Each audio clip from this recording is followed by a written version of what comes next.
Every fighter pilot remembers the first time they employed in combat and how special that moment was, because all your life you've wanted to do something. And fighter pilot is not just a job, it's an attitude, it's a mentality. On the one hand, you feel a sense of accomplishment at doing a thing that you've been training to do it right and to do it well on your first try or your first time you're really tested. On the other hand, you are, for the first time in your life, dealing with situations that are matters of life and death for people. You realize how ops are different here in a deployed environment than they are back home. But you've never really had the experience to try your hand at any of those. You know, how do you deal with responsibilities that you might have around here that aren't the same as back home? I grew up very quickly based on some of the deployments I did when I was a younger aviator in my career. It all boils down to a handful of sorties to where you make a difference, you personally make a difference, your flight makes a difference. Guess what? Mission ends. VFR. All right. Wow. Gorgeous. No issues. All right, so you guys are signed out, done your caps. Some of the situations that you hear about and you hope you never find yourself in. I was flying with Hollywood. We're out doing just some base defense type stuff, kind of low key, watching over, looking at different sites when we got the call that there was a troops in contact about, say, 40, 50 miles away, which only takes us about 5 minutes to get there. Be advised, we just had a medevac, multiple Americans wounded. We checked in, these guys are obviously, they're screaming, they had taken casualties. As soon as I key in the frequency to go to talk to the JFACC, you can hear the screaming in the background. You can hear the bullets firing in the background. You can hear him breathing heavy because he is running. We heard the dreaded words, danger close, which meaning we're going to be employing, in essence, right in the middle of their fight. The comms were terrible. I don't know if it's because his antenna's bouncing around as he's running down the streets trying to avoid fire, but I'm getting half of it. Hollywood's getting half of it. Well, our guys are getting shot up. We need those buildings dropped now. You know, we were trying to sort this out. It was very hectic, and our comfort level of where these bombs would go was not completely there yet. He's clipping for me, and I'm not comfortable dropping this bomb until we find out exactly what they want in the middle of a town. We're trying to piece this together, and the one thing I will never forget is if you don't drop those effing bombs right now, Americans are going to die. Americans are going to die if you don't drop the bomb. And at the time, you want to absolutely make sure. I mean, the worst thing for any fighter pilot or anyone in this type of scenario would be to drop and to hurt or kill friendly people on the ground. We finally got it all together and able to put down a bomb, and you could just hear the calm in his voice. Sniper, good effect. And it was a big sigh of relief. We landed and were met by the squadron commander. They had already called to let us know that what we did that day saved American lives. You have an entire wing full of professionals that are out there representing Alabamians as well as the country to do it right, and that's kind of our unwritten pledge to them that we are professionals, we are going to do this right and execute the mission and come home with honor. And so you fly with these guys, and you want to do everything perfect. Drop bombs where they needed to go, be in perfect formation, be visual, be on the right radio channel, doing everything right, because you don't want to let these guys down. And that, I think, is probably more important than anything, and a driving force for a young, inexperienced wingman, is that you can't let these guys down. So there he is. I guess I'll stop talking about him. No, don't stop talking about him. Unless it's all bad.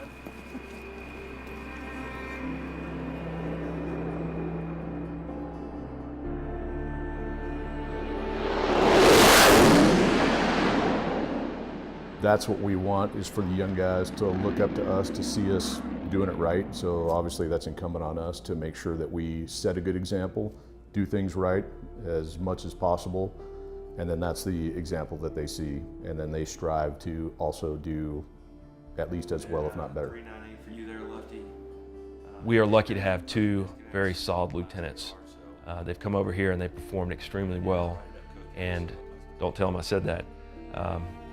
that level of confidence of being here after the first time that they got to employ in true combat and the first time they take off over enemy territory, knowing that in this single engine aircraft, if I take a bird, if I have an oil problem, I might be dropping down into enemy territory and it's going to be a while before I'm picked up.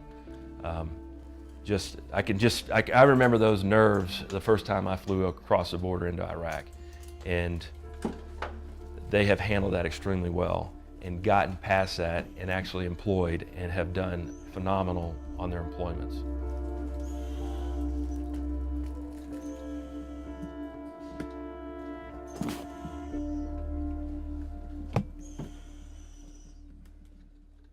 The first time I stepped to an F-16 by myself was an amazing experience. To be walking out to a jet, essentially holding the keys to the aircraft by yourself, no one with you to keep an eye on you. And now to be doing it here in combat is an incredible feeling of responsibility.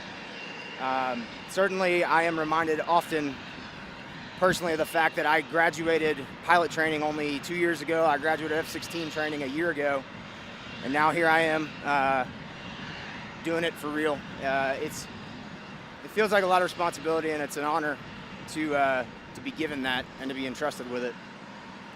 So, I mean, this jet is amazing, and I'm going to be in charge of it tonight, so you got to do everything right.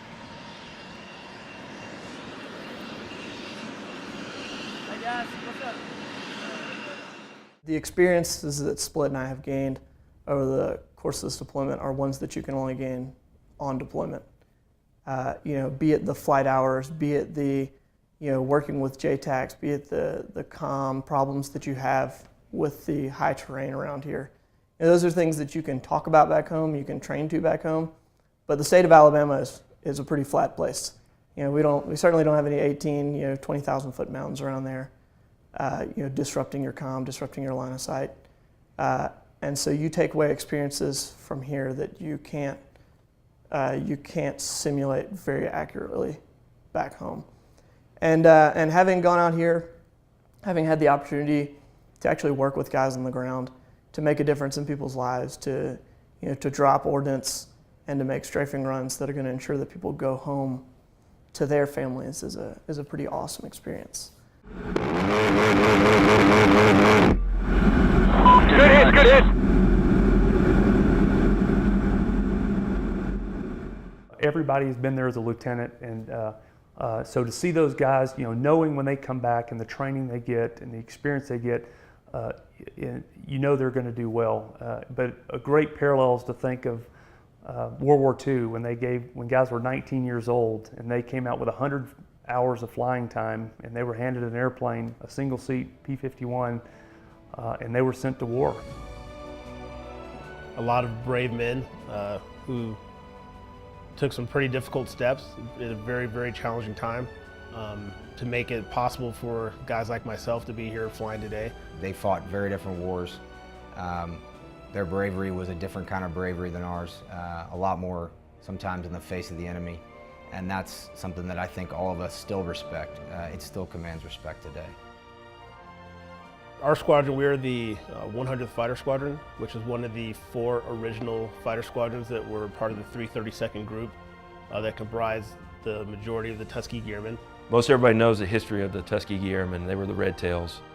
They were the all-black squadron in World War II that performed outstanding, providing support for the bomber missions.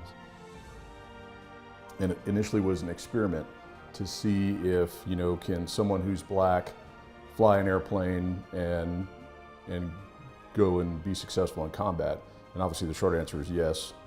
And they not only did it, they did it very well, exceptionally well. And you fast forward that through several iterations of fighter aircraft, and now we have the F-16, a single-seat, single-engine multi-role fighter aircraft of the same lineage, same 100th Fighter Squadron.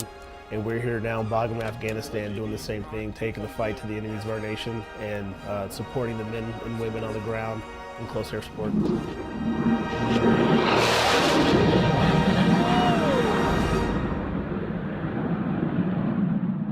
One thing that I think this unit is very good at is stressing that there's a particular standard that needs to be met, And then within the squadron itself, as far as doing their particular jobs, everybody also understands that their piece is a critical niche of everything that goes on for the squadron and in the squadron. I'm proud of what I did over here, and I know everybody else is too, because a well-maintained aircraft always makes the pilot feel more comfortable when they're flying, feel safer, and makes them feel like they can get their job done better in a safer manner.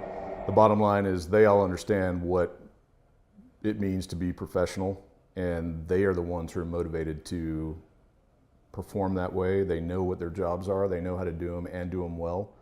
There's always a legacy to uphold, but there's also your own legacy that you leave behind.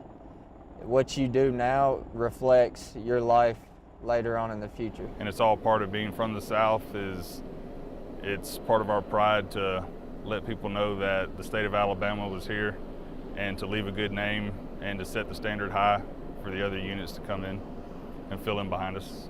For me personally, coming over here for 6 months, away from family, has been a challenge, and it really makes you reckon with what it means to serve and what it means to be willing to answer your country's call to duty. I mean, that's something that I had heard about, that people talk about, but something that, you never know until you actually felt it. Till you hear gunfire going off in the background over this guy's radio, and you drop a bomb, and it stops. And, when he picks up, they get their stuff together, and they're like, all right, we're gonna press on with the exfil. That's a feeling that people had talked about, but, having felt it now, it's pretty amazing. I think when guys looked up and they could see P-51s supporting them, the P-51 obviously did ground attack. When they could hear that P-51 coming overhead, I'm sure those guys on the ground, which had incredibly unfavorable odds on any given day that they went out to go fight, it made a difference in their lives. The F-16 and the role that we perform today, and specifically the role we perform in Afghanistan, which has to do with close air support and supporting U.S. coalition Afghan forces on the ground, the airplane is the difference. I mean, we own the sky. I think they take great pride not only in the close air support that the original Red Tails performed, and I think this unit takes that performance and that combat record to heart, and they're not going to do anything to taint that record. But they definitely came here, wherever it emanated from, they came here with a sense of purpose. And their sense of purpose was to represent their unit, their state, and their nation and their Air Force incredibly well. And you can see that very, very conscious of the character of their service and the character of their performance. The Tuskegee Airmen had to battle a lot of different things in order to be fighter pilots, not just learning how to fly and learning how to employ a fighter aircraft in combat, but they also had to overcome all the racial tension and stereotypes that existed in America. But at the end of the day, the most important thing was what kind of pilot were they, what kind of excellence did they have, how did they fly the mission, how did they fight, and that's what truly determined the success for those 996 airmen who graduated the Tuskegee experiment. And the exact same thing holds true today with Split and Lefty. Everything that they do is going to be heavily scrutinized, and at the end of the day, as long as they meet or exceed the standard of the 100th Fighter Squadron, then they will continue to be successful here, and they will continue to do well. And I have every confidence in both of those young men that they will do just that.